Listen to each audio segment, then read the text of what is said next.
So before we talk about more about minerals, let's know a bit about rocks of India. So rocks of India में हम कई बारी confuse होते हैं कि आर्कियन रॉक्स क्या है, पुराना रॉक्स क्या है, द्रविडियन, आर्यन, ऐसे नाम हम सुनते हैं.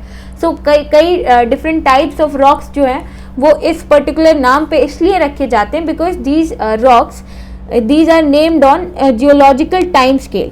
Geological time scales, these are very old time scales, right? So particularly कौन सा rock कौन से पर्टिकुलरली टाइम स्केल में डिपॉजिट हुआ और कंसोलिडेट हुआ, क्या उस टाइम पे कंडीशंस रही होंगी, तो वो उस पर्टिकुलर रॉक्स के टाइप्स की जो भी कैरेक्टरिस्टिक्स है उसको डोमिनेट करती हैं. सो वी नो कि सबसे पहले जो है हेडियन टाइम था, then Archean came, after that it was Proterozoic, right? So Hadean was around 4.5 billion year ago, Archean was around 3.8 billion year ago, and Proterozoic was somewhere around 2.4 to 2.5 billion year ago.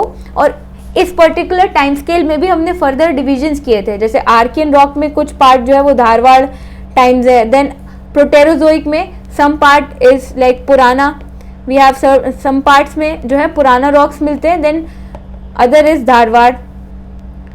सो ये particular जो classification है rocks का, that is based on the time scale, कौन से particular time scale में कौन से rocks जो है वो कंसोलिडेट हुए, डिपॉजिट हुए, और क्या उनकी कैरेक्टरिस्टिक्स है, वो पर्टिकुलरली इस जियोलॉजिकल टाइम स्केल के बेसिस पे क्या कंडीशंस रही होंगी उनके बनने की, उसके बेसिस पे डिसाइड होती है. सो आर्कियन रॉक्स की अगर बात करें, so these are very old rocks and they consist of gneissic rocks which are metamorphosed rocks, Dharwad rocks which are sedimentary rocks. So sedimentary rocks जब भी क्रेटॉन बना होगा और फिर उसकी वेदरिंग हुई होगी, so ग्रेनाइटिक शुरू में igneous rocks होंगे, then metamorphosis हुई होगी उसकी, तो metamorphosed forms of igneous rocks रहे होंगे, और उनका जब पहले बार वेदरिंग हुआ होगा, एंड देन वी नो कि सेडिमेंटेशन की वजह से weathering and then later we find कि सेडिमेंट्री रॉक्स बने. सो सेडिमेंट्री रॉक्स को इस टाइम के धारवाड़ रॉक्स का नाम दे दिया गया. Besides that when we move further we progress in time, then Purana rocks आते हैं which are also one type of sedimentary rocks only. So उसमें भी Cuddapah rocks are there, Vindhyan rocks are there. Vindhyan rocks are relatively young and Cuddapah rocks are relatively old. So these are found in Cuddapah rocks जो है Andhra Pradesh reason में मिलते हैं. Then after that we have Dravidian rocks and then Aryan rocks which are further young in their age. So this broader idea हमें पता होना चाहिए. So Archean rocks की अगर हम बात करें, so they are around 4000 to 2500 million years ago. इसमें कौन कौन से रॉक्स आते हैं? So इसमें gneissic rocks और granitic rocks आते हैं. We know granitic rocks are igneous rocks, gneissic rocks are metamorphosed forms of igneous rocks, right? So इस तरीके के रॉक्स जो है हमें मिलते हैं. इसके अलावा हमको और मिनरल्स माइका, टैल्क, हॉर्नब्लेंट, इस तरीके के मिनरल्स यहाँ मिलते हैं. अब वी नो कि धारवाड़ ये रीजन है, Karnataka region, you can see here this region. Other than that ये छोटा नागपुर रीजन यहाँ पे, और उसके कुछ ऑफशूट जो है हमको यहाँ पे भी देखने को मिलते हैं. सो ब्रॉडली अगर हम देखें, सो धारवाड़ रॉक्स में जो मेजर मिनरल्स हैं they are iron ore, manganese, cobalt, lead, gold, quartzite, ये मिलते हैं, राइट. आयरन ओर जो है, मैंगनीज, बेसिकली आयरन ओर के साथ जो और मिनरल्स एसोसिएटेड होते हैं मे बी थोड़े अमाउंट में या ज़्यादा अमाउंट में भी, that are copper, cobalt, lead, right, zinc, इस तरीके के, manganese, these are the minerals which are generally associated with iron ore. So Dharwar rocks की हमने बात की कि धारवाड़ रॉक्स में हमें ये सारे मिनरल्स जो है वो मिलते हैं. Iron is very much important, और इसी वजह से धारवाड़ रॉक्स का जो इकोनॉमिक सिग्निफिकेंस है वो काफ़ी ज़्यादा है. अब यहाँ पे जो सेडिमेंटेशन और फिर उसका metamorphose forms of sedimentary rocks और द इग्नियस रॉक्स, वो सारी चीज़ें जो है वो हमें इस पर्टिकुलर धारवाड़ रॉक्स में देखने को मिलती हैं. अब यहाँ पे कोई भी फॉसिल फ्यूल और कोल नहीं मिलता है, और जो भी यहाँ पे मिनरल्स मिलते हैं उनमें भी कोई फॉसिल्स नहीं होता है, क्योंकि आर्कियन रॉक्स ये इतने पुराने टाइम में बने होते हैं कि तब कोई लाइफ फॉर्म होती ही नहीं है. लाइफ फॉर्म होती नहीं है, तो जब भी ये रॉक्स बने होंगे कोई फॉसिल उनमें बीच में कोई बायोजेनिक और जो है मटेरियल डिपॉजिट हुआ ही नहीं होगा. सो उसकी वजह से यहाँ पे हमें मिनरल्स में कोई भी फॉसिल्स नहीं मिलते हैं, और इस धारवाड़ रॉक्स में बेसिकली कोई भी फॉसिल फ्यूल और कोल वगैरह नहीं मिलता है. So this particular region of Karnataka and all that does not consist of coal. Then we talk about the Purana rock system. These are also the sedimentary rock system Kadapa system you will find in the Kurnool region of Andhra Pradesh, where we find Kadapa system rocks. So mainly ये sedimentary rocks like limestone, sandstone वो हमको यहाँ देखने को मिलता है. So you can see this black region in the map. This is the Kadapa rock system. These are the Kadapa rock systems. Other than that, we have Vindhyan system. Now Vindhyan system is also sedimentary in nature. It is similar to Kadapa, but they are relatively young, right? And they have some amount of coal also. Other than that, diamond is also found in Panna and Golconda region. So diamond is also associated with, we know कि जो भी sedimentary rocks होते हैं और उनका sedimentary rocks और उनके metamorphose forms जहाँ पे भी है ऐसे सेडिमेंट्री प्लेटफॉर्म्स और बेसिन्स, वहाँ पे हमको डायमंड्स भी देखने को मिलता है. So Panna and Golconda region are important for diamond also. So Vindhyan rock system से एसोसिएटेड है. You can see in this map, this is the red coloured one is shown as the Vindhyan rock system. Now then we have Dravidian and Aryan rock system.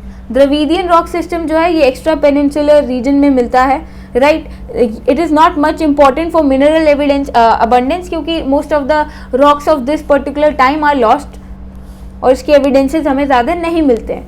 Other than that Aryan rock system is there. Aryan rock system is the most recent among all.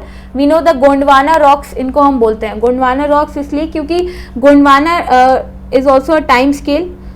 जब important geological event was कि इस time पे काफ़ी ज़्यादा tectonic events जो थे वो active थे और रिफ्टिंग के जो केसेस थे वो हमें देखने को मिले थे. सो इंडिया में भी जो है गोंडवाना रिफ्टिंग जो है that we know is famous. So Gondwana rifting की वजह से ही जो अभी हमें गोंडवाना कोल फील्ड जो है या दामोदर रीजन में जो रिफ्टिंग हुई थी that was at this time only, Gondwana time. So वहाँ पर हमको कोल्स देखने को मिलते हैं and they are relatively young, right. इससे पहले भी एक टाइम स्केल है Carboniferous. Carboniferous is relatively older than Gondwana time scale. So तभी जो कार्बोनीफेरस टाइम पे रिफ्टिंग हुई और उस टाइम का जो कोल रिसोर्सेज है जो कि इंडिया में नहीं मिलते हैं, जनरली यूरोपियन रीजन में कार्बोनीफेरस कोल मिलता है और उसकी क्वालिटी जो है वो इसीलिए अच्छी होती है because that is older in time scale. और जो इंडिया में गोंडवाना टाइम्स का कोल मिलता है that is younger compare to the carboniferous और इसीलिए उसकी जो क्वालिटी है that is not that good. So Aryan rock system में कौन कौन से पर्टिकुलर मिनरल्स आते हैं? कोल आता है, आयरन आता है, यूरेनियम आता है. These are the minerals that are associated with Aryan rock system. So you can see here Gondwana rocks, these are the Rift Valley regions only. This is Damodar River Valley, then Mahanadi River Valley. So इनकी rifting की वजह से यहाँ पे हमें ये सारे rock system जो है वो देखने को मिलता है. Then next we talk about कि डिस्ट्रीब्यूशन ऑफ मिनरल बेल्ट्स कैसे है इंडिया में, कैसे मिनरल्स जो हैं वो डिस्ट्रीब्यूटेड हैं. सो हमको पता है कि इंडिया में जो मिनरल्स हैं वो इवनली डिस्ट्रीब्यूटेड नहीं है. These are not evenly distributed and ज़्यादातर जो metallic minerals है, the metallic minerals they are found in peninsular plateau region. जो plateau region है वहाँ पर ज़्यादातर metallic minerals जो है वो हमें देखने को मिलते हैं in the old crystalline rocks. So सबसे पहले अगर हम mineral belts consider करें, so mineral belts are एक तो छोटा नागपुर plateau region की belt है, then we have midland belt, southern belt. अब सदर्न बेल्ट में कई सारे रीजन आते हैं. तमिलनाडु का रीजन आता है, कर्नाटका रीजन आता है, रायलसीमा रीजन आता है, right. So we'll see that. Then we have Gujarat, Aravalli belt and Thar extension. उसके अलावा इंडियन ओशन बेल्ट है, हिमालयन बेल्ट है, Assam and north eastern belt है. So if you see this in map, these are the belts. This is the Himalayan belt.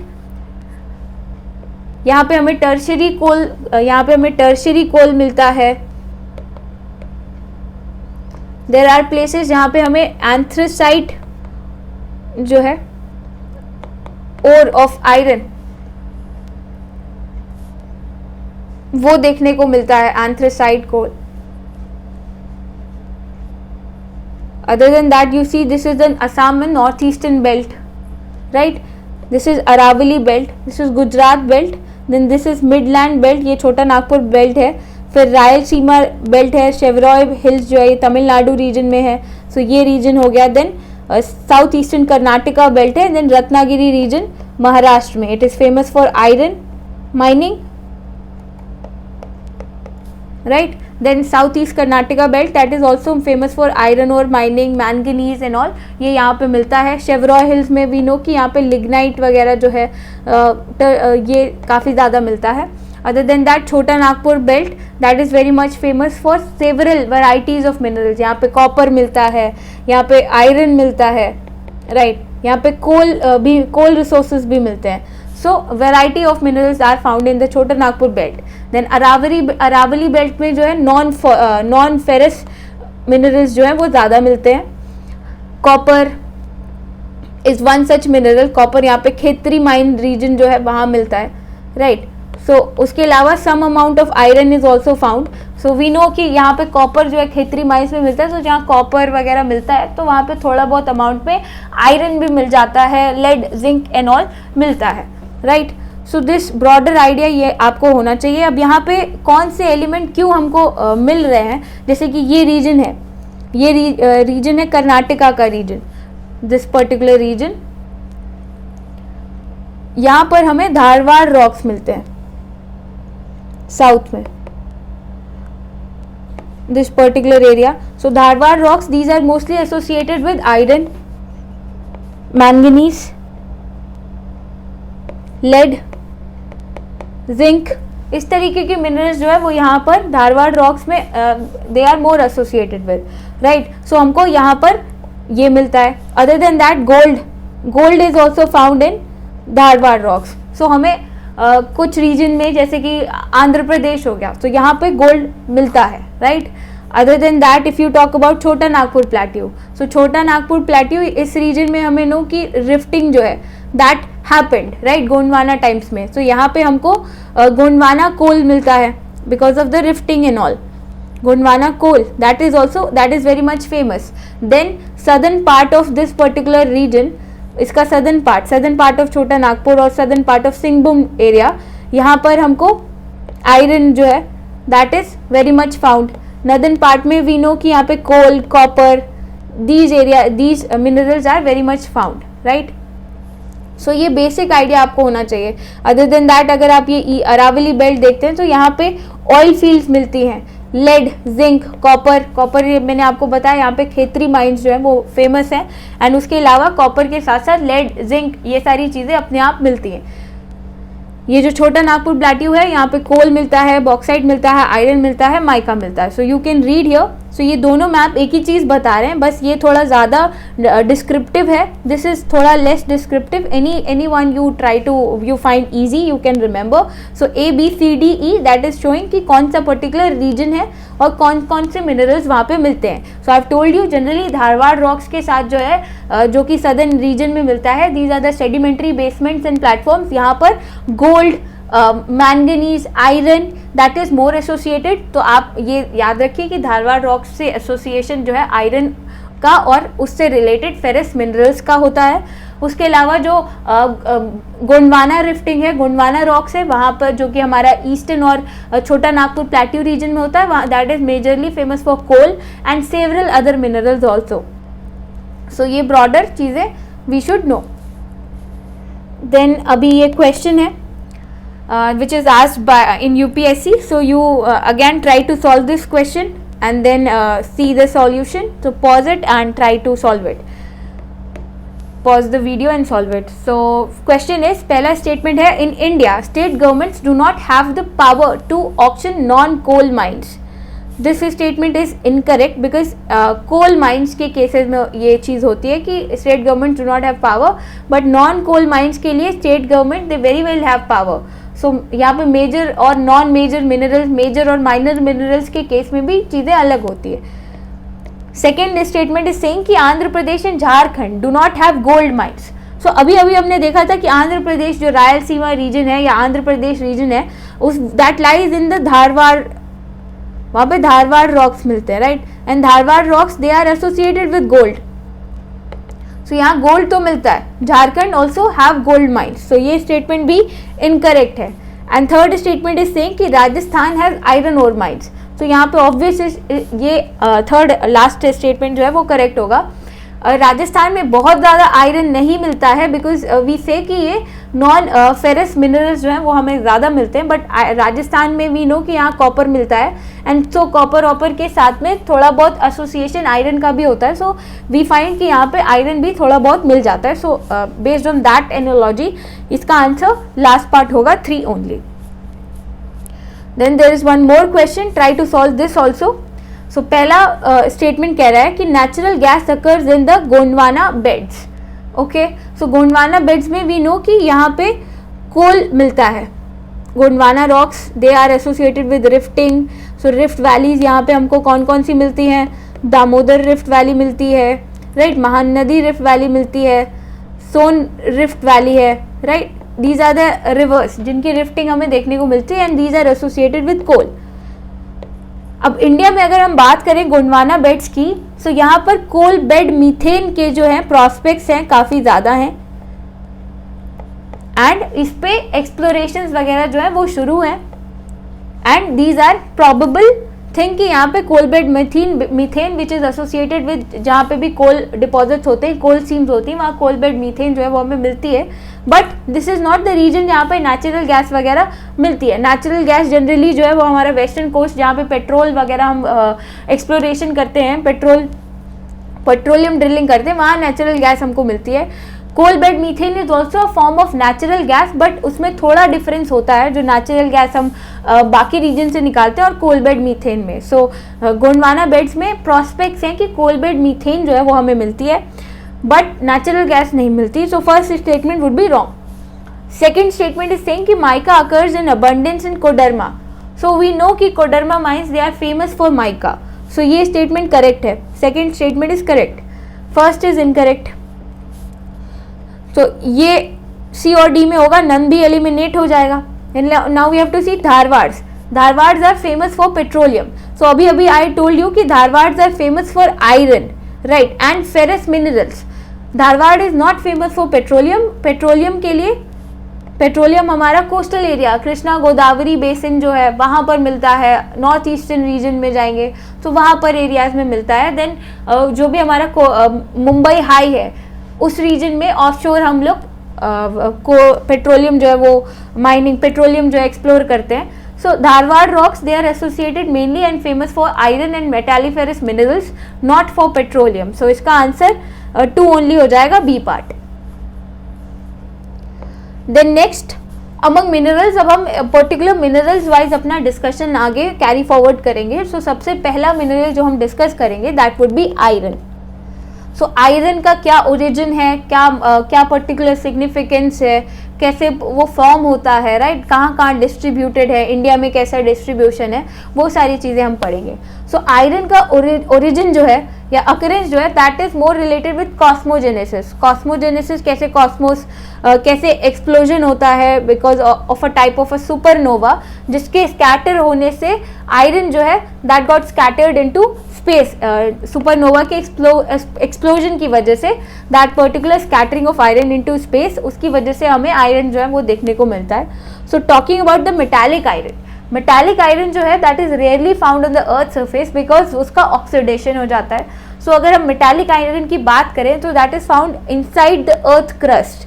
Inner core में भी मिलता है, outer core में भी मिलता है, and possibly it is found along with the nickel, right. So अगर हम अबंडेंस एंड डिस्ट्रीब्यूशन की बात करें, this you can see is like iron ore की इमेज है. सो अबंडेंस और डिस्ट्रीब्यूशन की बात करें, सो अर्थ ओवरऑल, अगर ओवरऑल अर्थ में देखें तो iron is considered to be the most abundant element which is concentrated in the inner core and the outer core. But अगर अर्थ क्रस्ट की बात करें सो इट इज तब आयरन जो है that is the 4th abundant element. उससे पहले जो सबसे first most abundant element is oxygen, then silicon, then aluminium. So this is a factual knowledge that you can remember. It can be asked in any of the exams, so you can remember this. Then talking about iron ore. Iron ore के कौन कौन से types जो हैं वो हमें देखने को मिलते हैं, कहाँ कहाँ उनका डिस्ट्रीब्यूशन है, ये सारी चीज़ें का बेसिक आइडिया हमें होना चाहिए. So we talk about magnetite. Magnetite जो है इसमें iron content that is around 72%, right. So it's very good. इससे हम काफ़ी ज़्यादा आयरन जो है वो एक्सट्रैक्ट कर सकते हैं. So this is very good form of iron ore. और यहाँ पर हमें इसकी प्रोसेसिंग जो है वो सबसे कम करनी पड़ती है। सो बेनिफैक्शन जो है वो इसका हमें सबसे कम करना पड़ता है इसकी प्रॉपर्टीज़ को हार्नेस करने के लिए। क्यों? क्योंकि इसमें लेस इम्प्योरिटीज़ होती हैं। अगर हम हेमेटाइट से भी कंपेयर करें, so hematite also has good percentage of iron content, but अगर हम हेमेटाइट और मैग्नेटाइट को कंपेयर करते हैं तो magnetite has less impurities than hematite. So this is an important point. Then इसका डिस्ट्रीब्यूशन इंडिया में कहाँ कहाँ है? So Dharwar rocks, I have told you mostly Dharwar rocks, these sedimentary basins and platforms, these are associated with the iron. Dharwar rocks in the Cuddapah system. So 2/3 in Karnataka, सबसे ज़्यादा जो magnetite ओर है वो लाई करता है कर्नाटका में, उसके बाद Andhra Pradesh, then Tamil Nadu and then Rajasthan. So ये डिस्ट्रीब्यूशन है। आप मोटा मोटा इतना याद रख सकते हैं कि कर्नाटका में सबसे ज़्यादा 2/3 जो मैग्नेटाइट का आयरन ओर है, वो मैग्नेटाइट आयरन ओर है, वो हमें मिलता है। After that when we talk about hematite is the most abundant in India, right. ये कहाँ मिलता है? ये भी जो है सदर्न पेनिनसुलर प्लेट्यू बेल्ट में मिलता है और मिडलैंड बेल्ट में हमको मिलता है। Then we have 2 types of ores which are low quality, limonite and siderite. So limonite में 40 to 60% आयरन और कंटेंट होता है, और ये मिर्ज़ापुर उत्तर प्रदेश में जो डिस्ट्रिक्ट है वहाँ, उत्तराखंड और हिमाचल प्रदेश में कांगड़ा वैली, वहाँ पर हमको लिमोनाइट मिलता है which is low quality ore. Then siderite में इवन लिमोनाइट से भी कम, 40% से भी कम आयरन कंटेंट होता है, बट इसमें एक चीज़ अच्छी होती है, एक क्वालिटी अच्छी है कि इसमें इम्प्योरिटीज़ जो सल्फर और फॉस्फोरस की इम्प्योरिटीज़ है वो इसमें नहीं होती है। So that is the only plus point of the siderite iron ore. Then talking about largest, so largest में भी कई कैटेगरीज में हम पढ़ते हैं कि लार्जेस्ट रिजर्व्स कहाँ पर मिलते हैं, लार्जेस्ट प्रोड्यूसर्स कौन है। सो इफ़ वी कंसिडर कि आयरन और रिजर्व का वर्ल्ड में लार्जेस्ट जो रिजर्व्स हैं वो किसके पास है, तो first is Australia, second number पे ब्राज़ील आता है, थर्ड नंबर पे रशिया आता है रिजर्व्स के मामले में। प्रोडक्शन के मामले में नहीं, प्रोडक्शन के मामले में पहले चाइना है, देन ऑस्ट्रेलिया है, देन ब्राज़ील है। सो यू कैन रिमेंबर कि ऑस्ट्रेलिया ब्राज़ील जो है वो फर्स्ट सेकंड से खिसक के सेकंड थर्ड में आ जाते हैं, और चाइना की एंट्री यहाँ पे फर्स्ट पोजीशन पे हो जाती है प्रोडक्शन के मामले में आयरन ओर के। देन अगर हम वर्ल्ड में आयरन ओर का डिस्ट्रीब्यूशन देखें, so here you can C this is world map. इसमें अगर हम ये बात करें इंडिया की, दिस इज इंडिया, तो Chota Nagpur region, Kudremukh region, south में कर्नाटका में, राइट, वी नो कि धारवाड़ रॉक्स के से एसोसिएटेड आयरन ओर हमको देखने को मिलता है। नीचे अफ्रीका में अगर हम बात करें, so Transvaal, South Africa, this is the only region जहाँ पे मेजरली हमें आयरन ओर या आयरन रिसोर्सेज मिलते हैं। उसके अलावा लार्जली अफ्रीका में आयरन ओर रिसोर्सेज नहीं मिलते हैं। Then talking about North America, so Oregon and Nevada region जो है यहाँ पर हमको आयरन और रिसोर्सेज मिलते हैं। बिसाइड्स दैट जो रशियन रीजन है, यहाँ पे यूरल्स हैं, यहाँ पर आयरन ओर रिसोर्सेज मिलते हैं। यूक्रेन में आयरन ओर रिसोर्सेज हैं। रुर रीजन जो है, Rhine Ruhr region of Germany, यहाँ पर आयरन ओर रिसोर्सेज मिलते हैं। And then Brazilian highland, this is a very resource rich region जो है, काफ़ी रिसोर्स रिच है, एंड यहाँ पर भी हमको आयरन मिलता है, राइट। सो ये आपको पता होना चाहिए। स्पेन, पोर्चुगल, यहाँ पे बिल्बाओ है, so that is famous. Pyrenees यहाँ पे भी आयरन ओर मिलता है। एंड देन चाइना में Manchurian region, this is the mineral rich region, और यहाँ पर हमें आयरन जो है वो मिलता है, कहाँ पर, मंचूरियन रीजन में। देन अगर हम डिस्ट्रीब्यूशन की इंडिया में बात करें, सो हम ये पहले ही डिस्कस कर चुके हैं कहाँ कहाँ है। सो कुद्रेमुख रीजन हो गया, गोवा रत्नागिरी रीजन हो गया, so it is associated with Dharwad rocks. Then यहाँ पर भी धारवाड़ रॉक्स के ऑफशूट जो हैं वो देखने को मिलते हैं हमको, छोटा नागपुर रीजन में भी। So Jharkhand, Orissa, Chhattisgarh, then Karnataka, Bellary, Hospet region जो है, these are famous for iron ore in India. Then you talk about iron ore, so iron ore southern Singhbhum region में मिलता है, Durg and Bastar region of Chhattisgarh वहाँ मिलता है, कर्नाटका एंड गोवा यहाँ पर मिलता है। So these are the broader regions. States की बात करें, so Jharkhand, Karnataka, Orissa, Goa, these are the states with main deposits. But अगर प्रोडक्शन की बात करें कि आयरन ओर प्रोडक्शन सबसे ज़्यादा कौन सा स्टेट करता है, सो दैट इज़ 50% जो है वो उड़ीसा करता है टोटल प्रोडक्शन में। सो this is an important fact जो आपको याद कर लेना चाहिए। Then talking about hematite reserve or magnetite reserve, we know it's very good in quality.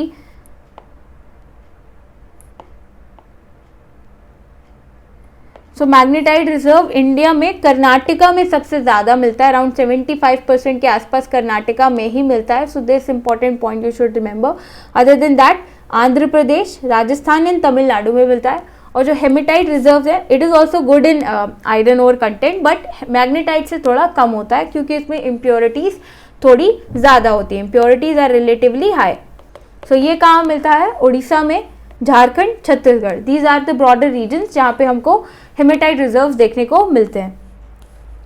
फिर अगर हम प्रोडक्शन और एक्सपोर्ट इंपोर्ट की बात करें, सो इंडिया में जो आयरन ओर का प्रोडक्शन है अराउंड 2011-12 में प्रोडक्शन जो है that was seen to be stagnant. Stagnant इसलिए था क्योंकि एक्सपोर्ट वगैरह पे देयर वर सम रेस्ट्रिक्शंस, वो सारी चीज़ें लगाई गई थी. अगर हम 2018 की बात करें कि क्या प्रोडक्शन रहा था, तो दैट वाज 210 मिलियन टन्स के आसपास प्रोडक्शन रहा था. अब अगर आयरन में हम बात करें एक्सपोर्ट्स की, सो एक्सपोर्ट्स इंडिया ज़्यादा करता है, इंपोर्ट कम करता है. अराउंड 24.1 मिलियन टन्स जो है वो हम एक्सपोर्ट करते हैं, इंपोर्ट कम करते हैं, अराउंड 8.7 मिलियन टन्स इंपोर्ट करते हैं. हमें यहाँ पे ये भी चीज़ पता लाइक कि आयरन, इसका जो यूटिलिटी है आयरन एंड स्टील इंडस्ट्री में, right, it's very much high. So India में iron and steel industries they are growing, उनका emergence, they also need high quality of steel. So high quality of steel के लिए high quality of iron they also need. So imports exports जो है ना वो जो है अब कम हो रहे हैं हमारे पहले से ज़्यादा, बिकॉज वी डोमेस्टिक यूज़ के लिए हमें आयरन अब ज़्यादा चाहिए. सो किसी भी स्टेज पे जब कोई इकोनॉमी प्रोग्रेस करती है, सो पहले क्या होता है कि पहले यू आर एक्सपोर्टिंग, कोई भी कंट्री जब उसकी इकोनॉमी जो है वो नहीं वेल एस्टैब्लिश्ड होती है, then you are exporting raw material. अगर आपके पास रिसोर्स रिच रीजन, अगर आपके पास रिसोर्सेज अच्छे हैं तो you would be exporting the raw material. जैसे कि हम अफ्रीकन कंट्रीज के केस में देखते हैं कि they are so rich in minerals but they are exporting majorly these minerals to developed world. Whereas India also used to export raw materials like minerals and all, but still India exports, but अब जो उनका quantity है that is reduced because domestic demand जो है उस resources की वो ज़्यादा बढ़ रही है, domestic industries are increasing, so India is now exporting more semi finished products, right? अभी भी हम finished products बहुत ज़्यादा export नहीं करते हैं, but still we are now at better stage. हम एक stage आगे बढ़ चुके हैं. Now we are not just importing raw material, we are also processing it, और process करके हम उसको एक next level पे सेमी फिनिश्ड फॉर्म में या also in some cases finished products के फॉर्म में आगे एक्सपोर्ट करते हैं. सो आयरन के बारे में हमने देख लिया कि कहाँ कहाँ रिजर्व्स हैं और कैसे कैसे डिस्ट्रीब्यूटेड हैं. इसके अलावा we would be talking about iron and steel industries, कैसे कहाँ पर उनका लोकेशन है, बिकॉज ये भी हमारा सिलेबस का टॉपिक है, location of industries. So we would be talking about iron and steel industry. तो ये जो हमारा डिस्कशन है ये वहाँ पर रेलिवेंट होगा, बिकॉज जो लोकेशन है आयरन और रिसोर्सेज की, that is a determining factor of the location of the iron and steel industries. But recent time में चेंजेस जो है वो हमें आयरन एंड स्टील इंडस्ट्रीज की लोकेशन में भी देखने को मिलते हैं बिकॉज ऑफ सेवरल फैक्टर्स, जो कि हम पर्टिकुलरली इंडस्ट्रीज वाली क्लास में करेंगे. Then talking about coal. Coal क्या है, right? Coal as a mineral, इसका क्या डिस्ट्रीब्यूशन है, क्या लोकेशन है, कौन से कंडीशंस में मिलता है, इंडिया में क्या प्रॉस्पेक्ट्स है कोल माइनिंग को लेकर के, that all thing we would be discussing. So coal के बारे में बात करें, so it is a compostable black sedimentary rock which is also known as black gold, और ये कोल सीम्स में हमें मिलता है, राइट? सो अगर कोल का कॉम्पोजिशन की बात करें, सो मोस्टली ये कार्बन से बना हुआ होता है, right? Whereas several other elements like hydrogen, sulphur, oxygen, nitrogen, ये भी हमको मिलते हैं अलग अलग अमाउंट में. Then it contains volatile matter, moisture, ash, right? अब कितना ये मॉइस्चर और ऐश कोल में, पर्टिकुलरली कोल में मिलता है, दैट डिसाइड्स कि कोल की क्वालिटी क्या होगी, राइट? अगर बहुत ज़्यादा ऐश और बहुत ज़्यादा मॉइस्चर होगा, सो अगर हम उस कोल को बेसिकली बर्न करते हैं, इग्निशन करते हैं, सो इन दैट केस क्या होगा, ऐश जो है वो हमें ज़्यादा मिलेगी और उतना कैलोरीफिक वैल्यू उसकी हाई नहीं होगी, right? So that is considered to be not very good quality of coal. So ash और मॉइस्चर कंडीशंस जो है ये ज़्यादा नहीं होनी चाहिए, इम्प्योरिटीज ज़्यादा नहीं होनी चाहिए, सल्फर अमाउंट, नाइट, ये सारी चीज़ें कम होनी चाहिए. सो अगर हम कोल के फॉर्मेशन की बात करें, तो फॉर्मेशन कैसे होता है, now you can see here this is a forest, right. अब विद टाइम क्या हो कि ये फॉरेस्ट जो है ड्यू टू एनी रीजन, या तो डेड प्लांट्स हो जाए, डिके हो जाए these plants and all, they form an organic matter, right, and which gets converted into peat. And peat जो है अगर due to any reason, that can be the tectonic reason या कोई भी XYZ रीजन की वजह से ये पूरा एरिया जो है दैट गॉट ये पूरा का पूरा जो है यहाँ सबमर्ज हो गया, या फिर टेक्टोनिक रीजन्स की वजह से रिफ्टिंग होती है और पूरा दब जाता है, right. So under heat and pressure काफ़ी डीप बरी हो जाए ये पर्टिकुलर फॉरेस्ट और ऑर्गेनिक मैटर और पीट एंड ऑल, तो over millions of years later, not ago, so यहाँ पे यू कैन सी कि ये पूरा बरी हो चुका है ये पूरा एरिया। सो अभी ये पीट था, नाउ दिस पर्टिकुलर एरिया बरी हो गया। सो हीट एंड प्रेशर जो है इसके ऊपर कैसे इंक्रीज हो रहा है,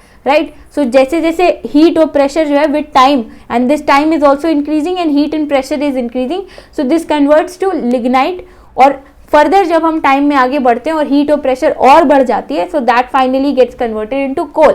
और ये काफ़ी मिलियंस ऑफ ईयर्स प्रोसेस जो है लंबा चलता है, राइट। सो कार्बोनीफेरस के बारे में भी हमने अपने डिस्कशन में किया था, नाम लिया था carboniferous age. So this age is around 350 million years ago, जब मोस्ट ऑफ द वर्ल्ड का जो कोल है वो हमको मिलता है देखने को, राइट। उस टाइम पे काफ़ी टेक्टोनिक इवेंट्स की वजह से रिफ्टिंग होती है और इस तरीके के जो भी प्लांट मैटर हैं they got buried into under the earth under heat and pressure and they got converted into coal. So around Europe region में जो कोल मिलता है या ये सारी जगहों पे, वहाँ पे जो कोल है that is good in quality. Why it is good in quality, अगर इंडिया में हम बात करें तो इंडिया में जो गोंडवाना कोल मिलता है that is around 250 million years अगो, और ये 350 मिलियन ईयर्स अगो है। तो जो टाइम है, अब टाइम यहाँ पे अगर हम टाइम की बात करें, सो कार्बोनीफेरस जो है ये ज़्यादा लंबे टाइम तक है, गोंडवाना जो है वो कम टाइम है, राइट। सो कम टाइम है यानी कि कम हीट, कम प्रेशर, कम डेप्थ पे ये बना होगा, इसलिए जो गोंडवाना कोल है उसकी क्वालिटी उतनी अच्छी नहीं है। और जितना ज़्यादा टाइम तक कोई कोल जो है वो उसको ज़्यादा टाइम मिला होता है बनने के लिए, ज़्यादा हीट, ज़्यादा प्रेशर पे it is subjected, so that is more good in quality. That is the reason why carboniferous coals are good in quality, whereas Gondwana coals are relatively not that good in quality. So we see type of coals like lignite, bituminous, anthracite, ये अलग अलग types of coals हैं। Anthracite is very good in quality, right, इसकी quality सबसे ज़्यादा अच्छी होती है। इट इज़ हाईली मतलब कंबस्टिबल जो है, कैलोरीफिक वैल्यू जो है वो इसकी सबसे ज़्यादा अच्छी होती है। Lignite is not good in quality, right, bituminous बीच में आता है, right. So lignite has very high ash content इसमें ज़्यादा होता है।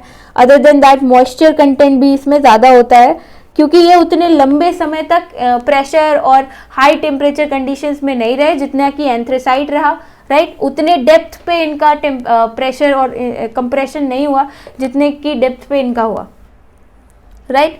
सो टॉकिंग अबाउट पर्टिकुलरली पीट में कितना कार्बन कंटेंट होता है, it's like 40 to 50%। Moisture content इसमें सब बहुत ज़्यादा होता है, ऐश और स्मोक रिलीज होती है ऑन बर्निंग। लिग्नाइट की बात करें, so lignite is next in number, यहाँ पे 40 to 55% कार्बन कंटेंट होता है। इंडिया में शेवरॉय हिल्स जो है तमिलनाडु रीजन में, असम एंड राजस्थान, वहाँ पर हमको लिग्नाइट कोल मिलता है। अदर देन दैट हम बिट्यूमिनस कोल की बात करते हैं, so bituminous coal is around 40 to 80% rich in carbon. यहाँ पे मॉइस्चर जो है वो कम होता है, और इंडिया में जो सेंट्रल पार्ट है या ईस्टर्न पार्ट है, जैसे छत्तीसगढ़, छोटा नागपुर प्लेट्यू रीजन हो गया, झारखंड, इन रीजन में जो कोल मिलता है that is bituminous coal, and ये सबसे ज़्यादा डिस्ट्रीब्यूटेड है इंडिया में। Then talking about anthracite coal, ये कुछ ही अमाउंट में मिलता है, small amounts in Jammu and Kashmir. Around 80 to 95% जो है इसमें कार्बन हमको देखने को मिलता है। देन अगर कोल का डिस्ट्रीब्यूशन बात करें, सो ये रिफ्ट वैली रीजन जो है, Gondwana rift, Damodar rift valley, Mahanadi rift valley, so इन रीजन में हमको पर्टिकुलरली कोल मिलता है। उसके अलावा there are different kinds of coals, right. Gondwana coal है, टर्शियरी कोल है। टर्शियरी कोल हमको हिमालयन रीजन में मिलता है, जैसे शिवालिक के फुट हिल्स हो गए या नॉर्थ ईस्टर्न रीजन हो गया। When Himalayas were forming, then also there was deposition, there was burying of vegetation and organic matter, और उसकी वजह से भी हमें टर्शरी कोल जो है उस हिमालय जो है वो टर्शरी टाइम पीरियड में बने थे, सो इसीलिए उस टाइम के कोल को भी हम टर्शरी कोल कहते हैं। सो वी नो कि कोल अगर डिस्ट्रीब्यूशन है तो लिग्नाइट कोल हमें तमिलनाडु रीजन में मिलता है, उसके अलावा Raniganj, Jharia, these are all Gondwana coal, right. Singrauli, Talcher, these are in Odisha. Then Singareni, that is in Tamil Nadu, right, sorry Telangana. These are the broader region जहाँ पे हमें कोल मिलता है। बिसाइड दैट यहाँ पर हमको राजस्थान रीजन में मिलता है, उमरसर करके जगह है वहाँ पर। Then this is the region in Jammu Kashmir जहाँ पे हमको कोल मिलता है। सो कोल में भी इंडिया में हमने बात किया, अलग अलग टाइम पीरियड में जो कोल डिपॉजिट हुए उसको अलग अलग टाइम के नाम से जानते हैं, अलग अलग नाम से जानते हैं, right. Gondwana coal is one such, जो इंडिया में 98% कोल रिजर्व्स हैं वो गोंडवाना कोल के टाइप के हैं। 99% जो हम कोल प्रोड्यूस करते हैं, प्रोडक्शन करते हैं, वो गोंडवाना कोल ही है, राइट। सो इसमें मॉइस्चर जो है वो नहीं होता है, बट गोंडवाना कोल में सल्फर एंड फॉस्फोरस इम्प्योरिटीज जो है that are high, so which is not good for environment, not good for environment, right। और अगर डिस्ट्रीब्यूशन की बात करें तो दामोदर रिवर वैली हो गया, Mahanadi river valley, Son, Godavari and Wardha river valley, so these are all the rift valley zones जहाँ पर हमको गोंडवाना कोल मिलता है। देन टर्शरी कोल की बात करें, so tertiary coal is relatively younger than Gondwana coal, so obviously इसमें जो कार्बन कंटेंट है वो और कम हो जाएगा, मॉइस्चर जो है वो इसमें ज़्यादा होता है और सल्फर कंटेंट भी इसमें ज़्यादा होता है, so that means it is low in quality even if you compare it with the Gondwana coal, right. And mostly 80% of the reserve जो है इसके तमिलनाडु में मिलते हैं हमको। सो डिस्ट्रीब्यूशन की बात करें तो महाराष्ट्र में वारधा वैली है, तमिलनाडु रीजन हो गया, Assam, right, Himalayan region, Meghalaya, Garo Khasi, Jaintia hills, so these were forming at the tertiary period, so यहाँ पर मिलता है। Then Rajasthan, these are the areas, Gujarat, Jammu Kashmir, these are the areas, यहाँ पर भी टेक्टोनिक एक्टिविटीज़ जो हैं वो हमको देखने को मिलती हैं टर्शरी पीरियड में, and as a result we also find कि यहाँ पर टर्शरी कोल हमको देखने को मिलता है, रिफ्टिंग एंड ऑल हुई थी।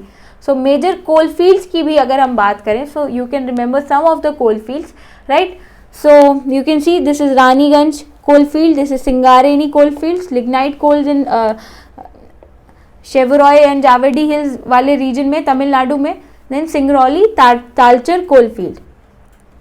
अब अगर हम स्टेट वाइज कोल रिजर्व्स की बात करें तो सबसे ज़्यादा कोल रिजर्व झारखंड में है, सेकेंड नंबर पे ओडिशा में है, थर्ड नंबर पे छत्तीसगढ़ में है। So this is a fact that you can remember, JOC, Jharkhand, Orissa and Chhattisgarh.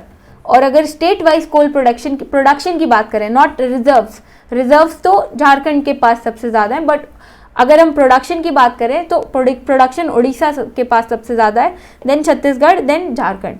और अगर हमने आयरन में भी देखा था तो आयरन में भी जो प्रोडक्शन था वो सबसे ज़्यादा कौन करता था, Odisha, around 50%। So same is the case for coal भी सबसे ज़्यादा उड़ीसा ही प्रोड्यूस करता है।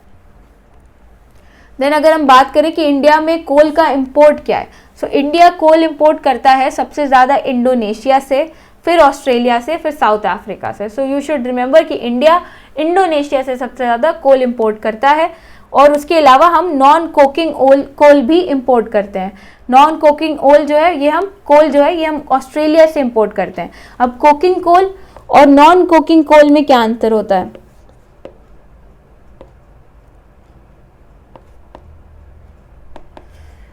सो कोकिंग कोल का बेसिकली कार्बन कंटेंट जो है वो काफ़ी ज़्यादा होता है, हाई कार्बन कंटेंट होता है, राइट। एंड इसमें जो मॉइस्चर है that is very less moisture and less ash भी इसमें नहीं होती है, कम होती है, और सल्फर वगैरह की इम्प्योरिटीज़ वगैरह भी जो है दैट इज़ वेरी लेस।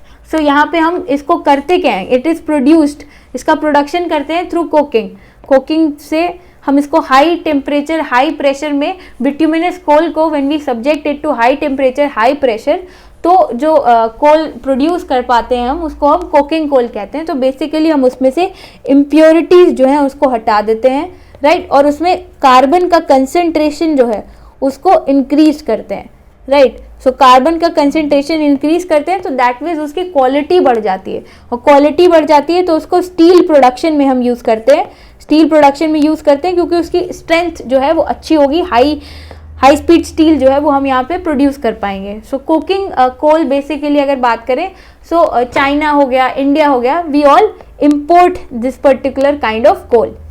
और अगर इंडिया में बात करें कोकिंग कोल या कोकिंग कोल इसके रिजर्व्स की, सो 90% जो है वो झारखंड में लाई करता है, झारखंड, राइट।